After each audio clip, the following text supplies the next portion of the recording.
আসসালামু আলাইকুম। সবাই কেমন আছেন? আশা করি আল্লাহর অশেষ রহমতে সবাই ভালো আছেন। আলহামদুলিল্লাহ আমিও অনেক ভালো আছি। আসলে আজকে রান্নাটা সবকিছু আপনাদের সাথে শেয়ার করতে পারি নাই। আর আজকে তেমন কিছু রান্নাও করতেছি না। এখানে আমি ডাল সিদ্ধ করে নিছিলাম, ভাত রান্না করে ফেলছি।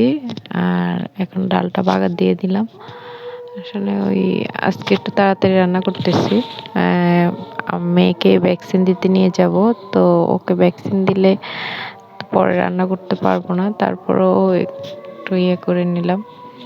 আর শর্টকাটে রান্না শেষ করব, কারণ বেশি কিছু রান্না করব না। গত মাসে ভ্যাকসিন দেইনি, আর এই মাসে যদি না দেই তো 2 মাসে এক হয়ে যাবে। আর এই জন্য আর কি এখন নিয়ে যাব ওকে ভ্যাকসিন দিতে। আর রান্নাটা শেষ করে ফেললাম। এখানে একটু মাছ ভাজি করব, আর ডাল রান্না করছি, আর ভাতের মধ্যে আলু দেওয়া ছিল, আলু সিদ্ধ করে দুপুরে এগুলি দিয়ে খেয়ে নেব। আর রাত্রে পরে কিছু একটা করে নেব আর কি, যাই করি। তো আজকে আর এই জন্য সবজি টবজি কিছু করি নাই, দেরি হবে। আর ভ্যাকসিন দিলে বাচ্চার জ্বর টর আসে কি না সেটাও তো জানি না। গতবার যখন দিয়েছিলাম ভ্যাকসিন, 3 দিন পর্যন্ত তার জ্বর ছিল। এত জ্বালাইছে, মানে তাকে কোল থেকে রাখতে পারি নাই, এরকম একটা অবস্থা ছিল। তো এবার কি হয় সেটা বলতে পারি না। তো ভ্যাকসিনটা দিয়ে আসলে তারপরে দেখবো আর কি কি হয়।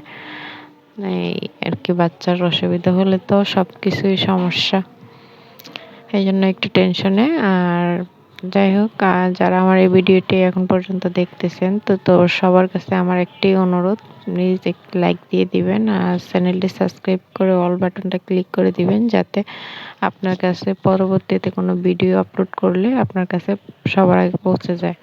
আপনার সময় সুযোগ করে পরে দেখে নিতে পারবেন।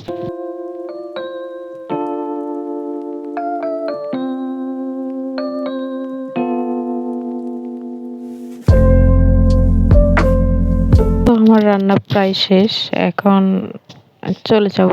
বেশি দেরি করব না, যদি আর বেশি দেরি করি তাহলে আবার লেট হয়ে যাবে, অনেক সিরিয়াল হয়ে যাবে, অনেক লোকজন চলে আসবে। তো আগে আগেই যাব, যাতে সব মানে দিয়ে চলে আসতে পারি। যাই হোক, এই যে দেখুন আমার মেয়েটাকে নিয়ে যাচ্ছি।